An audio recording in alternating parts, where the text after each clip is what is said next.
Eita! Primeiro vídeo nesse formato. Olha só. Tá, vamos falar aqui sobre dinâmica impulsiva, que é a parte de colisão, tá? De forças e impulsos. E também envolve momento linear ou quantidade de movimento.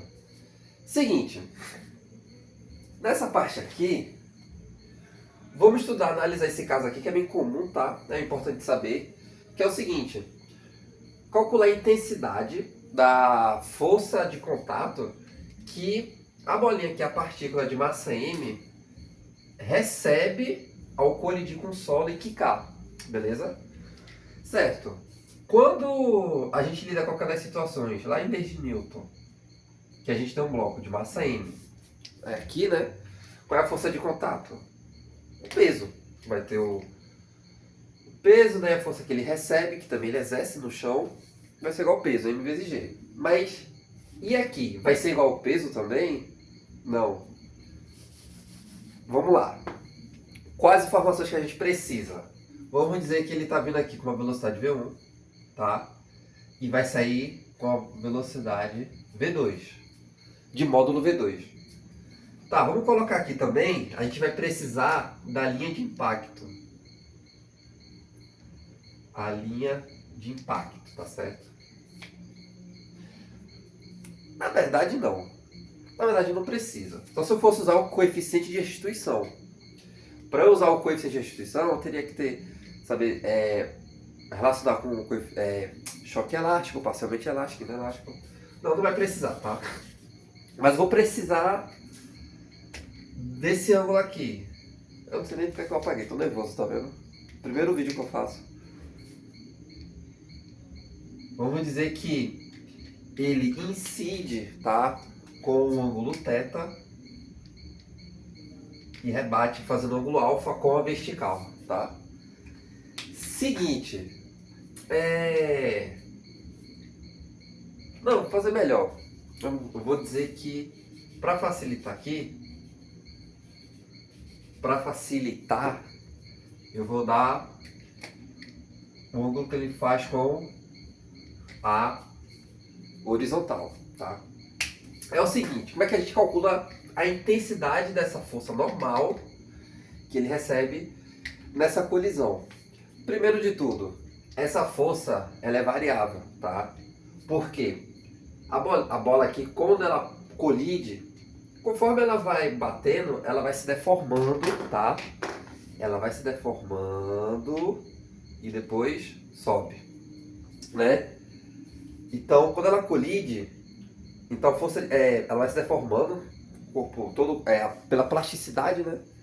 Todo o corpo é elástico, todo o corpo se deforma, então, mesma coisa com a bolinha, ela vai deformar. E conforme ela deforma, veja que ela pressiona mais forte, né? O chão. E a força normal a curva seria mais ou menos assim. Mais ou menos assim, tá? Atingindo o valor máximo e depois diminuindo. Então, tipo, aqui era na formação máxima, né? E depois ela começa a restituir e a intensidade da normal diminui. Então, isso aqui seria o quê? A intensidade da força normal com o tempo, né? Conforme o tempo do impacto passa. Beleza. O que a gente vai calcular é a intensidade média. Ou seja, a intensidade média, força média, é uma força constante. É como se isso aqui fosse constante, mas que vai causar o mesmo efeito. A mesma alteração no movimento, beleza? Então por isso que a gente vai calcular, na verdade, sua intensidade média. Porque isso aqui é variável. Vamos lá. O impulso, a gente vai usar o teorema do impulso, tá? Para quem não sabe, o teorema do impulso diz o seguinte. O impulso é força vezes intervalo de tempo igual a variação do momento linear, tá certo? Importantíssimo. Beleza. Toda colisão leva um tempo, tá? Se a gente fosse ver em câmera lenta, a partícula vem, bate, deforma e depois sai. Leva um tempinho, né? Isso aqui, vamos dizer que levou um tempo ΔT. O contato o contato com o chão, tá? Então, usando o teorema do impulso, a gente faz o seguinte. Vamos primeiro calcular a variação do momento linear, tá certo? Que vai ser momento linear final menos inicial de cair para calcular vetores, soma com o inverso. Para fazer subtrair vetores, soma com o inverso. Então P2 menos P1 é P2 mais menos P1. Beleza? Então, ó, P2 é esse.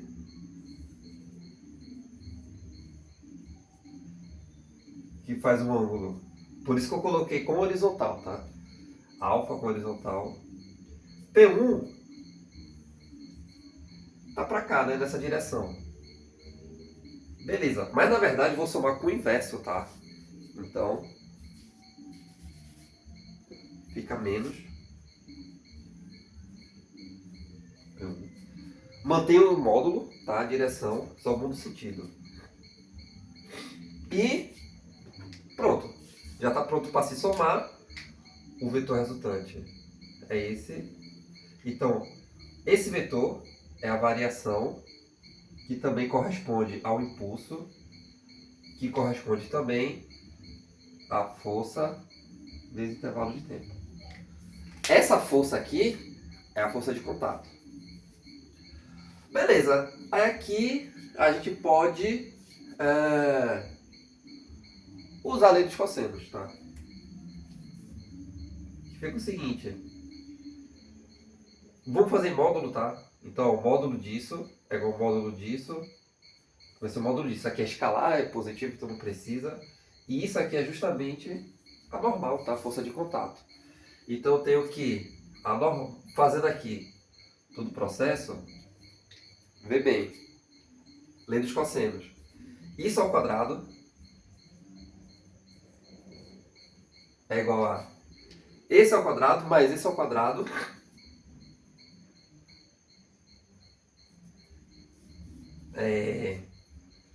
m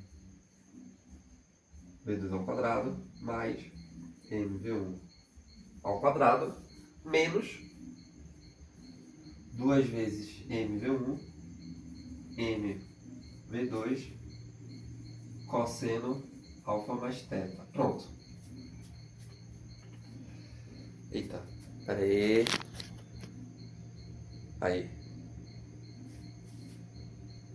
Certo. Pronto. Agora é só isolar aqui a força normal. Deixa eu ver.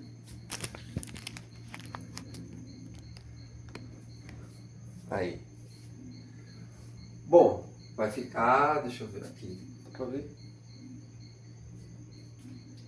Vou fazer aqui. Fica então que a normal é igual m. Todo esse m fica ao quadrado, posso bater evidência, fica m.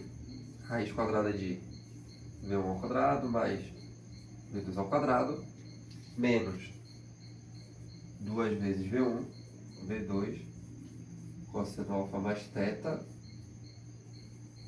sobre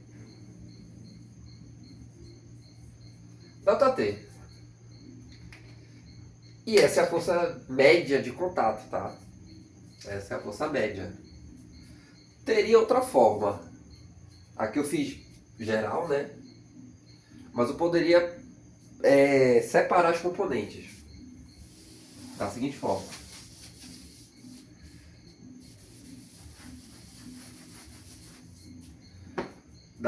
forma. Vamos analisar nessas duas direções. Então, só existe impulso na direção y, porque só tem força na direção y, porque isso aqui é liso, tá? Então, na direção x, pelo fato de não ter força, o momento linear se conserva na direção x, tá? Na horizontal. Mas há impulso na direção y.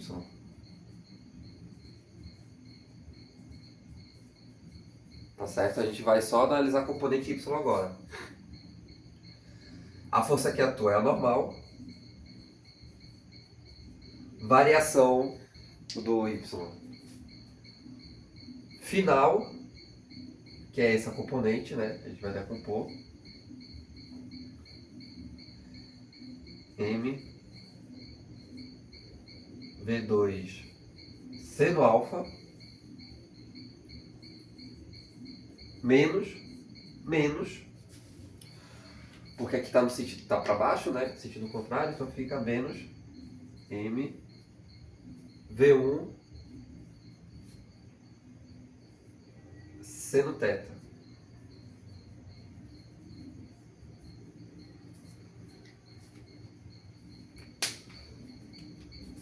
Peraí. Bom, vamos continuar. Então fica aqui a intensidade média da força de contato é igual a, posso colocar em minha evidência, V1, aqui fica mais, né? V1 seno teta mais V2, eita, botei 2 seno teta, né?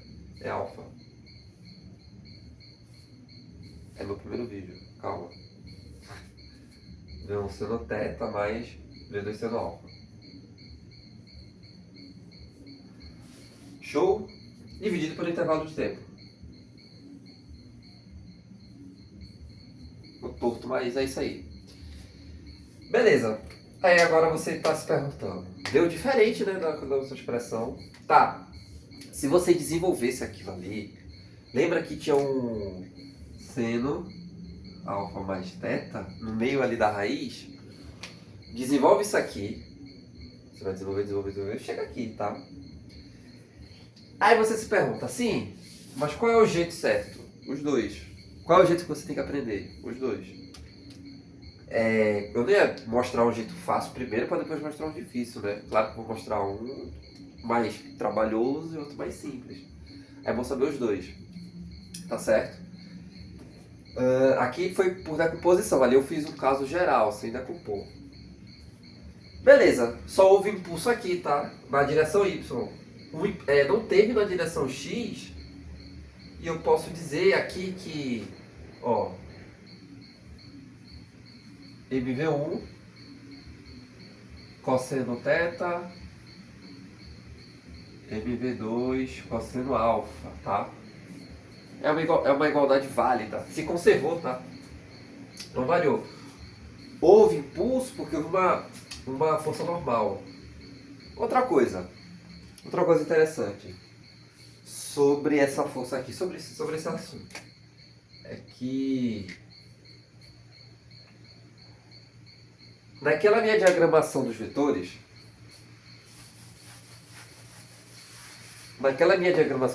como isso aqui é liso, ele estava assim, né?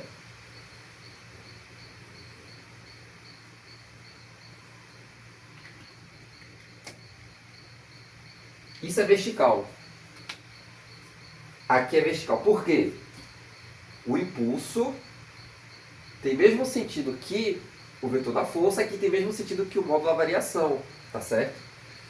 Se a força está na vertical e para cima, a variação vai ser para cima e o impulso vai ser para cima, tá certo? Então, justamente, vai ser vertical para cima porque é o sentido da força externa que está alterando o movimento da partícula, tá? Quem alterou o movimento aqui foi a força normal, beleza? Bom, por enquanto é isso, tá? Quis aqui falar desse negócio, acho interessante, beleza? Teorema do impulso e trazer esse novo formato aí. Bom, se gostou, comenta aí. Valeu!